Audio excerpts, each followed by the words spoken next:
বিদেশে এসেও যে খুব বেশি এইসব চিন্তায় যে শান্তি দেয় তা না, কিছু অশান্তি নিয়ে মনে হয় বাকি জীবন পর্যন্ত, একেবারে কবর পর্যন্ত এরকম অশান্তি নিয়ে যেতে হবে। আমার জীবনে অনেকগুলা ভুল সিদ্ধান্ত, ভুল কাজ আছে আমার জীবনে। আমি মানুষ হিসেবে অনেক ভুল করছি। শুরু করিতেছি মহান আল্লাহর নামে, যিনি পরম করুণাময় এবং অত্যন্ত দয়ালু। নিউ ইয়র্কে এসে পৌঁছাইছি। এখন নিজের ভাগনার গাড়িতে করে আমাকে আমার বোনের বাসা থেকে নিয়ে যাচ্ছে আমার মা যে বাসায় থাকেন এই বাসায়। তো থাকতে থাকতে অনেকগুলা মেসেজ পেয়েছি বাংলাদেশ থেকে। যদিও এটা নিয়ে খুবই আমি চিন্তিত ছিলাম, বা কথা বলা দরকার আমি ভাবতেছিলাম, বিভিন্ন কথাবার্তা হয়। এটা আসলে আমি আপনাদের কাছে মানে আল্লাহর রাস্তায় চাই যে এটা বন্ধ করতে হবে। এটা যদি বন্ধ না করেন, মানে অনেক মানুষের অনেক নির্যাতন হয়, অনেক কষ্ট হয়। এইসব যন্ত্রণা আপনাদেরও, আমি প্রায়ই হয়তো এইভাবে যন্ত্রণা আপনাদেরকে দিতে হবে, আপনাদেরও নিতে হবে, আর আপনাদের যন্ত্রণাও আমি নিব।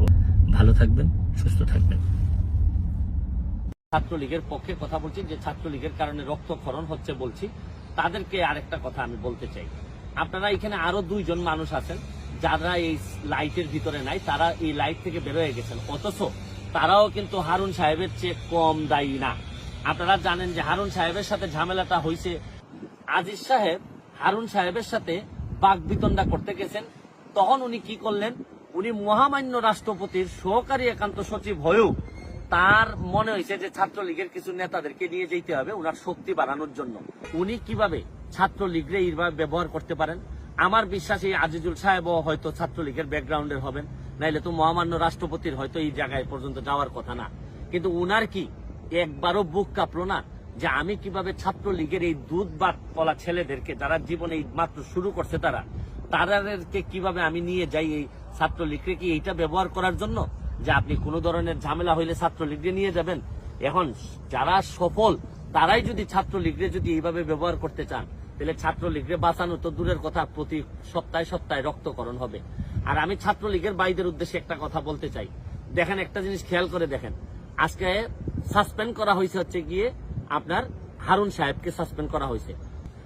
আমরা কেউই জানি না তারা ভবিষ্যতে কোথায় যাবেন, কিন্তু যে ছাত্রলীগের ছেলেরা মার খাইলো, তারা এই যন্ত্রণা নিয়ে, বিসিএস তো দূরের কথা, এই ছেলের তো, এই ছাত্রলীগের সাংগঠনিক সম্পাদক বা যারা যারা মার খাইছেন, তাদের তো এখন জীবন চালানোই কঠিন হয়ে যাবে। আর এই যে হাসপাতালের খরচটা কে দিবে? আজকে হারুন সাহেব যদি মার খাইতেন, হাসপাতালের খরচ দিত পুলিশ ডিপার্টমেন্ট। আজিজুল সাহেব যদি মার খাইতেন, তাহলে হাসপাতালের খরচ দিত সরকার, অ্যাডমিনিস্ট্রেশন, রাষ্ট্রপতি ভবন থেকে এই খরচ হইত। কিন্তু ছাত্রলীগের খরচ দিতে হবে কিন্তু ছাত্রলীগের মায়ের, ছাত্রলীগের যে কষ্ট করে যে মা এই পর্যন্ত ঢাকা বিশ্ববিদ্যালয় পর্যন্ত আনছে, তার খরচ দিতে হবে তার মায়ের।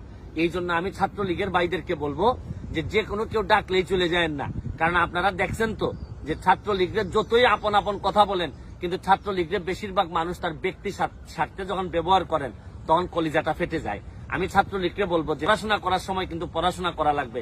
কারণ পড়াশোনা করে যদি ভালো করতে না পারেন, তাহলে ওই সারা জীবন মাইরি খাবেন, আর এই পথে পথে ঘুরে বেড়াবেন, কিচ্ছু করতে পারবেন না।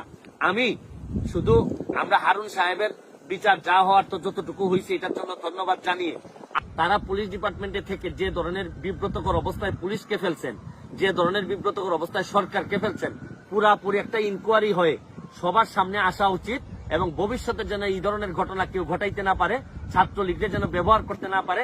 এই ব্যাপারে যেন ছাত্রলীগের সভাপতি সেক্রেটারির কাছে আমার একটা অনুরোধ, যে ছাত্রলীগে আপনারা জানাই দিবেন যে কোনোভাবেই কোনো ভাই ডাকলেই যেন দৌড়ে চলে না যায়। আপনারা কোনো বিচারে থাকতে পারেন, সালিশে থাকতে পারেন, যেখানে অন্যান্য নেতৃবৃন্দ থাকেন, কিন্তু অমুক ভাই বললেই দৌড় দিয়ে বারডেমে চলে যেতে হবে, দৌড় দিয়ে এইসব জায়গায় যেতে হবে। আমি ছাত্রলীগের সভাপতি সেক্রেটারির কাছে বলবো এই বিষয়টা আপনারা যেন সামনে নিয়ে আসেন, ছাত্রলীগকে যেন এটা জানান দেন যে ছাত্রলীগ যে কোনো কাজে ব্যবহার করা যাবে না।